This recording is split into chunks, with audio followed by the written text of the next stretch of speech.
Hello everyone, আসসালামু আলাইকুম। কেমন আছেন সবাই? আশা করি সবাই ভালো আছেন। আলহামদুলিল্লাহ আমিও ভীষণ ভালো আছি। অনেকদিন বাদে একটা ডেইলি ব্লগ নিয়ে চলে আসছি। আমি সচরাচর ডেইলি ব্লগ দিচ্ছি না। তো এখন থেকে ভাবছি অ্যাক্টিভ থাকার চেষ্টা করব। আর আপনারা আমার প্রত্যেকটা ভিডিওতে একটা করে কমেন্ট করে যাবেন।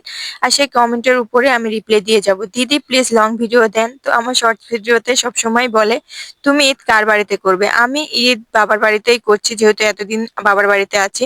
একজন কমেন্ট করেছে, আমি তোমাকে অনেক পছন্দ করি, যতদিন তোমাকে দেখতাম সব সময় শ্বশুর বাড়িতে থাকো, ওখানে অনেক কাজ, শ্বশুর বাড়ি বলে কথা, কাজ থাকবেই।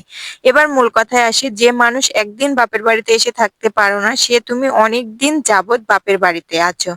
সবাই বলবে, তুমি ভিউয়ার্সদের ভালো করে বলো লোকচুরির কে আছে? এমনিতে সবাই বুঝতে পারছে একটা রমজান চলে যাচ্ছে, শ্বশুর বাড়িতে যাও না, মানুষ কি বোঝে না কিছু তো হয়েছে। আসলে উনি প্রথমে ভালোভাবে কমেন্টটা শুরু করেছে, তো লাস্টে কি মিন করছে আমি জানি না, কি বোঝাতে চাইছে সেটাও বুঝতেছি না। তো নেগেটিভ ভাবে উনি বোঝাতে চাইছে, হয়তো ঝামেলার কথা বলছে। জানি না আমি আমার লাইফে ঝামেলা কি হয়েছে কি না হয়েছে বা কতটুকু হয়েছে, তবে আলহামদুলিল্লাহ যেটা হয়েছে এন্ড ফিউচারে যেটা হবে সেটা ভালোর জন্যই, আর সেটার জন্যই বসে আছি, অপেক্ষা করছি। তো ভালো কিছু ঘটবে আর সেটা আপনাদের সঙ্গে শেয়ার করব। আলহামদুলিল্লাহ কেন আছি, কোন বিষয়ে আছি সেটাও শেয়ার করব। তো এখন আমাদের এদিকে প্রচুর লিচু বাগান, আর লিচু বাগানের ফুল উঠে গেছে, তো সেটার জন্য আমি একটু ওয়েট করছি। তো এর আগে তো আমি গুড়ের বিজনেস করেছি, সবাই অনেকে জানে। তো এখন ভাবছি যে আমি এখানে মধুর ওর বিজনেসটা শুরু করব। তো যার কারণে এখানে আছি। আলহামদুলিল্লাহ সবাই দোয়া রাখবেন আমি যেন সেটাতেও সাকসেসফুল হতে পারি। এখন আমার এখানে বাবার বাড়িতে খুব সকালে ঘুম থেকে ওঠা হয় না, প্রায় 10 থেকে 11টা বেজে যায়। আর এরপর থেকে তেমন কোনো কাজই থাকে না, যেহেতু এখানে আমার ভাবি থাকে আর ভাবি সংসারে আমি আছি। আর সেখানে তার সংসার, সেই সমস্ত কিছু দেখাশোনা করে, সমস্ত কিছু সেই করে। তো আমার এখানে শুধুমাত্র ঘুরে বেড়ানো আর খাওয়া দাওয়া ছাড়া কোনো কাজ নেই।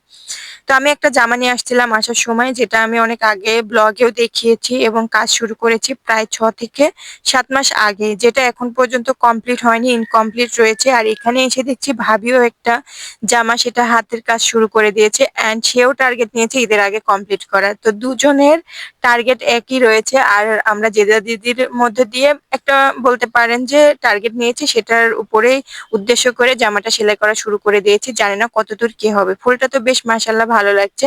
আর এদিকে আমার বাবা দেখো, এদের সঙ্গে আমার খুনসুটিতে সারা দিনটা খুব সুন্দরভাবে কেটে যায়। তো অনেক ভাবে অনেক কিছু করে, যেটা আমার ভীষণ ভালো লাগে। তো এখন বলছিল বাংলাদেশ বাংলাদেশ, খুব সুন্দর লাগছিল, মিষ্টি শুনতে লাগছিল। তো ওর সঙ্গে খুনসুটি করে এখানে আমি একে, এই যে ছোটবেলা থেকে সবাই জানে এই গাড়িটা, যেটাতে চড়ে সবাই শৈশব পার করেছে, তো ওকে প্রথমে উঠাতে চেয়েছি কিন্তু উঠছেই না, ভয় পাচ্ছে। তো এরপরে ভাবছি জোর করে উঠিয়ে দিব, কিন্তু কোনোভাবেই কাজ হচ্ছিল না। তো শেষমেশ বললাম উঠতে, তো দেখো ভয় পেরিয়ে উঠেছে, কিন্তু এরপরে আর নামতে চায় না। আমাকে অনেকক্ষণ ধরে ওকে ঘোরাতে হয়, হাত ব্যথা হয়ে যাচ্ছিল। তো দেখো আর নামতেই চাচ্ছে না, এত মজা পাচ্ছিল। আসলে ছোটবেলাটা অনেক মজায় কাটে, কিন্তু এর আশেপাশে না এত ছোট ছোট বাচ্চারা নেই, যেটা ওরা খুব সুন্দরভাবে শৈশবটা পার করবে, যেটা আমরা ছোটবেলায় করেছি। তবে গ্রামগঞ্জে কিন্তু এখনো ছেলে বাচ্চারা, মানে ছোট ছোট বাচ্চারা খুব সুন্দরভাবে শৈশব পার করে। তো এই তো বারবার বলছিল আর বারবার উঠছিল। আমি প্রায় 1 থেকে 1.5 ঘন্টা ওকে এইভাবে গাড়ি চড়িয়েছি। তো আমি যেহেতু আছি আর এখন ওদের মতো ছোট বাচ্চাই হয়ে গিয়েছি, আর ছোট বাচ্চাদের সঙ্গে মিশে ছোট বাচ্চামি করে দিনটা পার করে দিই। তো নামতে চাচ্ছে না, দেখো ঘাড় কিরকম ভাবে, না মানে নামতে বলছি বারবার, হচ্ছে নামবো না নামবো না, এরপরে পড়েই গেছে আর উঠেনি। তো এই তো আলহামদুলিল্লাহ। তো এখন দুপুর হয়ে গেছে, আমি এখন চলে যাব বাড়ির দিকে।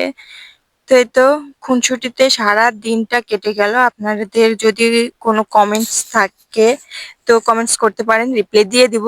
আর আর আপনাদের কাছে আমার একটাই রিকোয়েস্ট, যেটা আমার চ্যানেলটাকে একটু বেশি বেশি করে সবাই সাবস্ক্রাইব করে দিবেন। দুপুরে চলে আসছে ছাদে, আর ছাদ থেকে আমাদের ভিউটা ভীষণ সুন্দর লাগে। আমাদের যেহেতু গ্রামে আর বাগানের মধ্যে বাড়ি, চারিদিকে প্রচুর লিচু গাছ, আর দেখো কি পরিমাণ লিচুর মুকুল চলে আসছে।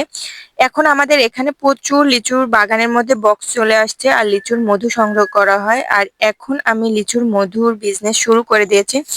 তো মিনি ব্লগে আমি নাম্বার দিয়ে রাখছি, চাইলে কিন্তু আপনারা অর্ডার করতে পারবেন। আর আমি এই দেখো কি পরিমাণ মৌমাছি এখানে, এখন প্রচুর মৌমাছি, আর সেটার জন্য আমি অপেক্ষা করছিলাম এতদিন ধরে। এই তো বিকেলে আমরা সবাই মিলে রেডি হয়ে পড়েছি, আজকে আমাদের ইফতারির দাওয়াত ছিল আর সেখানে যাব।